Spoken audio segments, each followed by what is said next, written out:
እስቲ ዛሬ መላው ህይወታችሁን ሊቀይር የሚችል አንድ እጅግ ገራሚ ጥያቄ ልጠይቃችሁ። ለምንድነው አንዳንዴ እናንተ 100% ትክክለኛ ሐሳብ ይዛችሁ በቂ ምክንያትና በማያጠራጥር ማስረጃ አቅርባችሁ ማንም ሰው ሊሰማችሁ የማይችለው፣ ግን ደግሞ ሌላ ሰው ያንኑ የእናንተን ሐሳብ ምናልባትም ከእናንተ ባነሰ ዕውቀት ዝም ብሎ ቀለል አድርጎ ሲያቀርበው ሁሉም ሰው ዋው ልክ ነህ፣ በጣም ድንቅ ሐሳብ ነው ብሎ የሚያጨበጭብለት?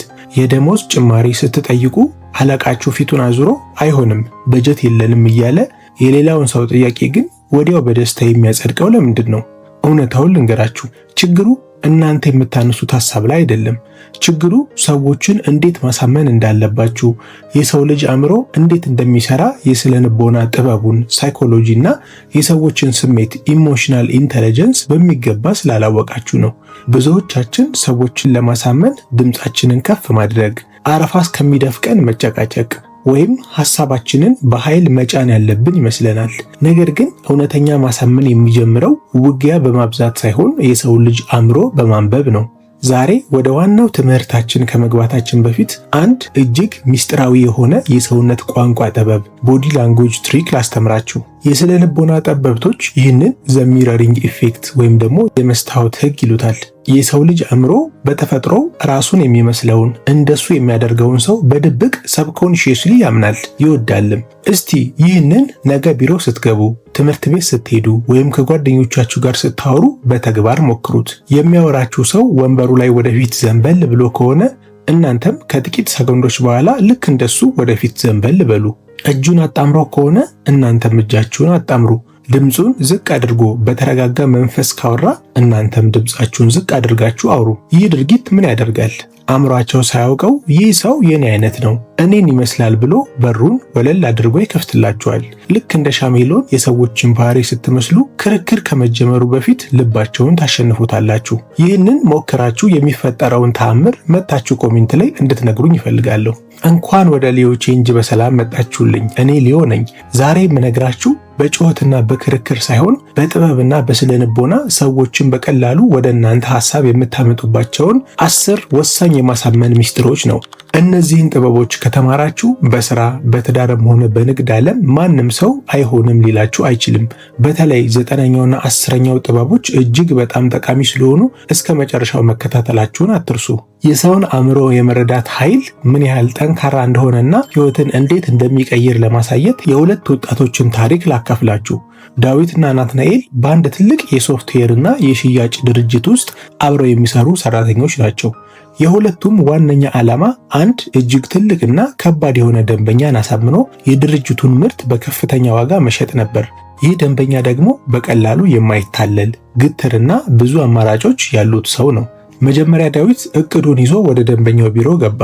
ዳዊት እጅግ በጣም ጎበዝ ነው። ስለ ምርቱ ዝርዝር ሁኔታ፣ ስለ ቴክኖሎጂው ከአስከፈ ሁሉንም ነገር ጠንቅቆ ያውቃል። ቢሮ እንደገባ ሰላምታው ገና በቅጡ ሳያልቅ ላፕቶፑን ከፈተና ለ30 ደቂቃ ያህል ያለማቋረጥ ማውራት ጀመረ። ምርቱ ምን ያህል ጥራት እንዳለው፣ ከሌሎች አወዳዳሪዎች ምን ያህል የተሻለ እንደሆነ፣ ዋጋው ምን ያህል ርካሽ እንደሆነ በግራፍና በማስረጃ ዘረገፈው። ደንበኛው የሆነ ጥያቄ ሲጠይቀው ዳዊት ወዲያውኑ አቋርጦት አይ ልክ አይደለም፣ አንተ ያልከው ስህተት ነው፣ እውነታው ይሄ ነው እያለ በማስረጃ ይከራከር ነበር። ዳዊት ደንበኛውን በሎጂክና በእውቀት ለማሸነፍ ሞከረ። በመጨረሻም ደንበኛው እሺ ዳዊት፣ ያቀረብከው ሐሳብ በጣም ጥሩ ነው፣ መረጃዎቹም ትክክል ናቸው፣ ግን ትንሽ አስቤበት መልስልሃለሁ ብሎ ዳዊትን ሸኘው። በሽያጭና በቢዝነስ ዓለም አስቤበት መልስልሃለሁ ማለት ደግሞ በትህትና በተሞላ መንገድ አልገዛም ማለት እንደሆነ ሁላችንም እናውቃለን። በማግስቱ ናትናኤል ተራው ደርሶ ወደዛኛው ደንበኛ ቢሮ ገባ። ናትናኤል እንደገባ ላፕቶፕ አልከፈተም። ስለ ምርቱም ወዲያውኑ ማውራት አልጀመረም። በምትኩ ሞቅ ባለና እውነተኛ ፈገግታ ሰላም ብሎት ወንበሩ ላይ ዘላ ብሎ በመቀመጥ ስለ ደንበኛው ቢዝነስ፣ ስለሚያጋጥመው የዕለት ተዕለት ችግርና ስለ ድርጅቱ ራዕይ መጠየቅ ጀመረ። ደንበኛው የልቡን አውጥቶ ሲያወራ ናትናኤል ጭንቅላቱን እየነቀነቀ አይን አይኑን እያየ በጥሞና ያዳምጠው ነበር። ደንበኛው በመሃል እውነቱን ልንገርህ፣ የድርጅታችሁ ምርት በጣም ውድ ነው፣ በጀታችን አይፈቅድም ሲለው ናትናኤል እንደ ዳዊት አይ ውድ አይደለም ብሎ አልተከራከረም። በምትኩ ናትናኤል እንዲህ አለው፣ ውድ ነው ስትል ምን ያህል እንደተጨነክና የድርጅትህን ወጪ ለማዳን ምን ያህል እየጣርክ እንደሆነ በሚገባ ይገባኛል። ልክ ነህ፣ በጀታችሁን በጥንቃቄ ማሰብ አለባችሁ። ነገር ግን ይህንን ምርት ዛሬ ብትወስዱ ሰራተኞች ስራቸውን በፍጥነት ስለሚሰሩ በረጅም ጊዜ ምን ያህል ትርፍና የእረፍት ጊዜ እንደምታገኙ አስበዋል ብሎ መለሰለት። ናትናኤል የደንበኛውን ፍርሃት ተረዳለት፣ ስሜቱን ኢሞሽኑን ገዛው። ከአንድ ሰዓት ቆይታ በኋላ ናትናኤል ያንን በሚሊዮን የሚቆጠር ዶላር የሚያወጣ ውል ስምምነት አስፈርሞና ተቃቅፎ ወጣ። ዳዊት ይህንን ሲሰማ እጅግ በጣም ደነገጠ። እኔ እኮ ከናትናኤል የበለጠ መረጃ አቅርቤ ነበር። እኔ እኮ የተሻለ እውቀት አለኝ። ለምን እሱ ፈረመለት ብሎ ጠየቀ። ሚስጥሩ ግልጽና አጭር ነበር። ይህ ሰው ልጅ ማንኛውንም ውሳኔ፣ ዕቃ መግዛት የሚሆን ሐሳብ መቀበል የሚወስነው በስሜት ኢሞሽናሊ ነው። ከዚያም ያንን የወሰነውን ውሳኔ ሎጂካሊ ለራሱ ያጸድቀዋል። ዳዊት ሎጂክን ተጠቀመና ተሸነፈ። ናትናኤል የሰውን ስሜት ማለትም ስሜታዊ ብልህነትን ተጠቀመ እና አሸነፈ። ወዳጆቼ እናንተስ የትኛው ናችሁ? በቤታችሁ ሆነ በስራ ቦታ ሰዎችን በክርክር በጩኸትና በኃይል ለማሳመን ትሞክራላችሁ? ወይስ ልክ እንደ ናትናኤል የሰዎችን ስነ ልቦና ተጠቅማችሁ መጀመሪያ ልባቸውን ከፍታችሁ ከዛ ሐሳባችሁን ታስገባላችሁ? ዛሬውኑ ናትናኤልን መሆን እንድትችሉ ተግባራዊ ልታደርጓቸው የሚገቡ 10 የስነ ልቦና ህጎችና ሚስጥሮችን በዝርዝር ነግራችኋለሁ። ከእናንተ የሚጠበቀው እነዚህን 10 ህጎች በዝርዝር ማዳመጥና በህይወታችሁ ላይ ተግባራዊ ማድረግ ብቻ ነው። ውጤቱን በደንብ ታዩታላችሁ። ሰዎችን በቀላሉ ለማሳመን ልታደርጓቸው የሚገቡ 10 ነገሮች። አንደኛ፣ ስማቸውን እንደ ማር ጣፋጭ አድርጋችሁ ተጠቀሙበት። ሰዎችን ለማሳመንና አእምሯቸውን ለመቆጣጠር የመጀመሪያው ቀላሉና ከምንም በላይ ኃይለኛው መንገድ ስማቸውን ደጋግሞ መጥራት ነው። ታዋቂው ጸሐፊና የስነ ልቦና አባት ዴል ካርኒጌ ሃው ቱ ዊን ፍሬንድስ ኤንድ ኢንፍሉዌንስ ፒፕል በሚለው ታዋቂ መጽሐፉ ላይ እንዳስቀመጠው ለማንኛውም የሰው ልጅ በየትኛውም ዓለምና በየትኛውም ቋንቋ ከራሱ ስም በላይ ጣፋጭና ማራኪ የሆነ ቃል የለም። የሰው ልጅ በተፈጥሮ ራሱን ይወዳል። አንድን ሰው ስሙን ጠርታችሁ ስታወሩት አእምሮ ከሌላ ወሬ ሁሉ ተላቆ ሙሉ ትኩረቱን ይሰጣችኋል። ስሙ ሲጠራ በውስጡ እኔ እውቅና ተሰጥቶኛል፣ እኔ ጠቃሚ ነኝ የሚል የደስታ ሆርሞንን ይረጫል። ታዲያ ይህንን ኃያል ጥበብ እናንተ በዕለት ተዕለት ሕይወታችሁ እንዴት ልትጠቀሙበት ትችላላችሁ? መንገዱ እጅግ በጣም ቀላል ነው። ከዛሬ ጀምሮ ከአንድ ሰው ጋር ውይይት ስትጀምሩም ሆነ ወሳኝ ሐሳባችሁን ስታቀርቡ እንደነገርኩ ስማኝማ አሊያም እኔ የምለው ከማለት ይልቅ አየህ አቤል የኔ ሐሳብ ብላችሁ ትቀጥላላችሁ። አሊያም እውነት ብለሻል ሄርሜላ፣ ነገር ግን እኔ ደግሞ እንዲህ ባስብ ብላችሁ ስማቸውን በመሃል ጣል አድርጉ። ይህ አነስተኛ የሚመስል ድርጊት በሰዎች ውስጥ ትልቅ የሆነ የመከበርና የቅርበት ስሜት ስለሚፈጥር እናንተ ለምታመጡት ሐሳብ እሺ የማለት እድላቸው በከፍተኛ ሁኔታ ይጨምራል። ሁለተኛ፣ የአዎ እና እሺ መሰላልን መገንባት። አንድ ሰው ጋር ውይይት እንደጀመራችሁ መጀመሪያ ላይ አንድ ጊዜ አይ ወይም አልስማማም ካለ ያንን ሰው መልሶ ማሳመንና ሐሳቡን ማስቀየር እጅግ በጣም ከባድ ነው። ምክንያቱም የሰው ልጅ አእምሮ የጀመረውንና የያዘውን አቋም እስከ መጨረሻው ማስጠበቅ ይፈልጋል። አይ ካለ በኋላ እሺ ካለ የተሸነፈና አቋም የሌለው ሰው ሆኖ ስለሚሰማው በውሸትም ቢሆን መከራከሩን ይቀጥላል። ስለዚህ ትልቁንና ከባዱን ጥያቄያችሁን ከማቅረባችሁ በፊት ትንሽዬ የአዎ መልሶችን ማግኘት አለባችሁ። ይህ ስነ ልቦናዊ መሰላል መገንባት ይባላል። ይህንን የስነ ልቦና ህግ ወደ ራሳችሁ ህይወት አምጥታችሁ ውጤት ለማየት መውሰድ ያለባችሁ ተግባራዊ እርምጃ ይህ ነው። ለምሳሌ አለቃችሁን የደሞዝ ጭማሪ መጠየቅ ከፈለጋችሁ ቢሮ ገብታችሁ ቀጥታ ደሞዝ ጨምርልኝ፣ ኑሮ ተወዷል አትበሉ። መጀመሪያ ያለምንም ጥርጥር እሺ ሊልባቸውና ሊስማማ የሚችልባቸውን ጥያቄዎች ጠይቁ። የዘንድሮ የኑሮ ውድነት ለሁላችንም ከባድ ነው አይደል? አለቃው በእርግጠኝነት አዎ ይላል። በመቀጠል ድርጅታችን ደግሞ ሁል ጊዜ የሰራተኞቹን ህይወት ማሻሻልና ውጤታማ ማድረግ ይፈልጋል አይደል ትሉታላችሁ። መልሱ አዎ ነው። እኔም ባለፉት ወራት ይህንን ያህል ለውጥ አምጥቻለሁ፣ ትስማማለህ አይደለስ ትሉታላችሁ። አዎ ይላል። በዚህ መንገድ 3 ጊዜ አዎ ካለ በኋላ ዋናውን የደሞዝ ጭማሪ ጥያቄያችሁን አቅርቡ። አንዴ አዎ እያለ የመጣ አእምሮ ድንገት አቋርጦ አይ ለማለት ይከብደዋል። ስለዚህ እናንተም በመጨረሻ የደሞዝ ጥያቄያችሁን ታቀርባላችሁ ማለት ነው። ይህ መንገድ ምንድነው? መጀመሪያ ያንን ሰው አዎንታዊ ነገሮችን እየተስማማ ይመጣና መጨረሻ ላይ እናንተ መጠየቅ የምትፈልጉትን ነገር ትጠይቁታላችሁ ማለት ነው። ስለዚህ ይህ ሰው መጀመሪያ በብዙ ነገሮች ስለተስማማ እሺ እያለ ስለመጣ የመጨረሻ የምትጠይቁትንም ጥያቄ እሺ የማለት ቻንሱ ከፍ ይላል ማለት ነው። ሶስተኛ የምክንያቱም ቃልን አስማት መጠቀም።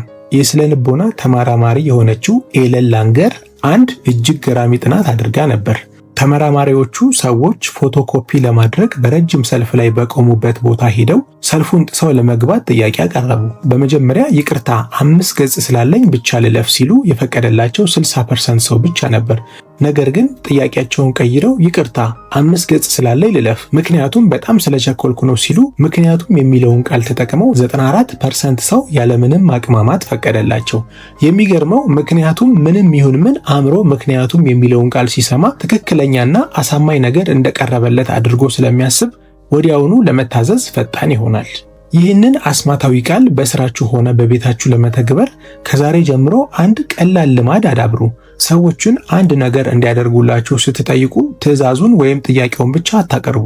ሁልጊዜ ምክንያቱም የሚለውን ቃል ከጥያቄያችሁ ጋር አያይዙት። ይህንን ስራ ዛሬ እንድትጨርሰው ፈልጋለሁ፣ ምክንያቱም ነገ ጠዋት ለስብሰባ ያስፈልገኛል። አለያም ዛሬ ማታ እቤት ብናርፍ ደስ ይለኛል፣ ምክንያቱም ነገ ብዙ ስራ ስላለብን እረፍት ያስፈልገናል። ምክንያታችሁ ምንም ያህል ቀላል ቢመስልም የሰው ልጅ አእምሮ በማሳመን ረገድ ትልቅ ተጽዕኖ አለው። ስለዚህ ንግግራችን ላይ ምክንያቱምን ሁሌ መጨመር ያስፈልጋል። ምክንያቱም በሚኖርበት ሰዓት የሰው ልጅ ያንን ነገር የመቀበል ልማዱ ይጨምራል ማለት ነው። አራተኛ ሐሳቡ የነሱ እንደሆነ አድርጎ ማሳመን። የሰው ልጅ በተፈጥሮ ማንም ሰው ይህን አድርግ ይህን አታድርግ ብሎ መብቱን እንዲጋፋበት አይፈልግም።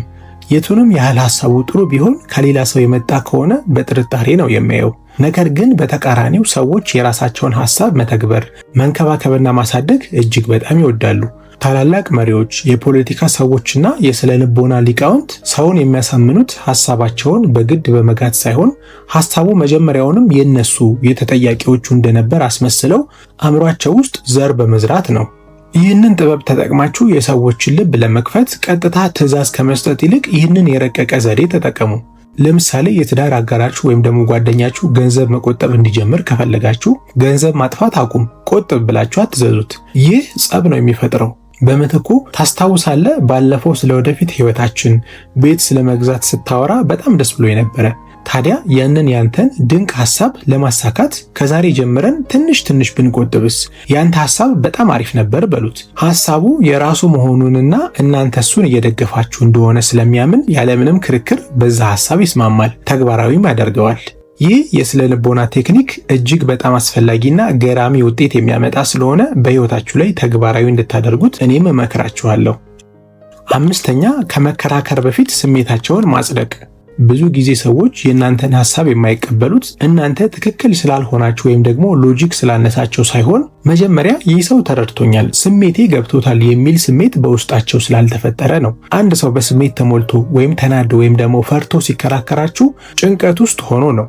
እናንተ የቱንም ያህል ሎጂክ ስሌትና እውነታ ብታመጡለትም አእምሮ አይሰማችሁም። ምክንያቱም ስሜት ሁል ጊዜ ሎጂክን ያሸንፋልና።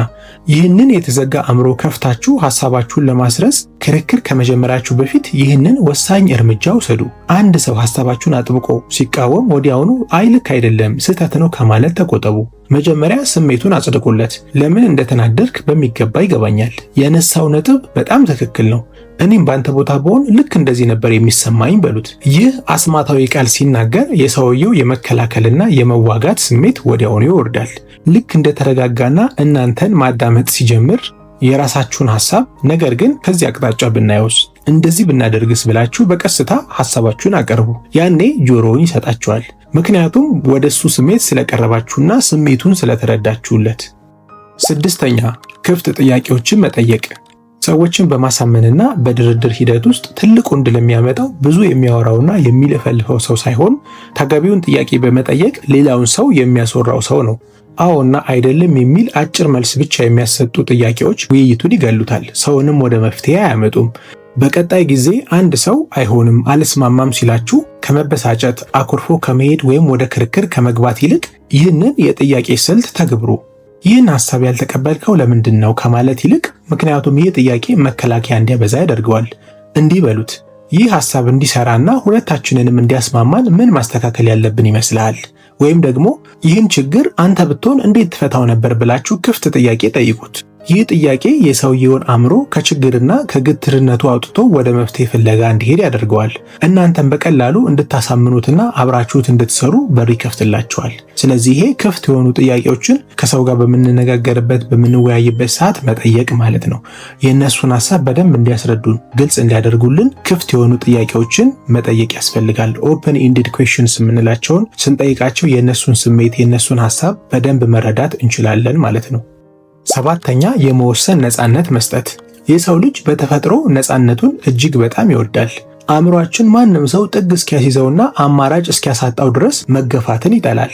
አንድ ሰው አንድን ነገር እንዲያደርግላችሁ አስገድዳችሁ አሊያም እንደ ብቸኛ አማራጭ አድርጋችሁ ከጠየቃችሁት የሰውየው ውስጣዊ አእምሮ ነፃነቱን ለማስከበር ሲል ብቻ እምቢ የማለት እድሉ ከፍተኛ ነው። ነገር ግን የመወሰን መብቱ በእጁ ላይ እንደሆነ ስታስታውሱት አእምሮ ይረጋጋል፣ ግትርነቱን ሙሉ ለሙሉ ይጠፋል።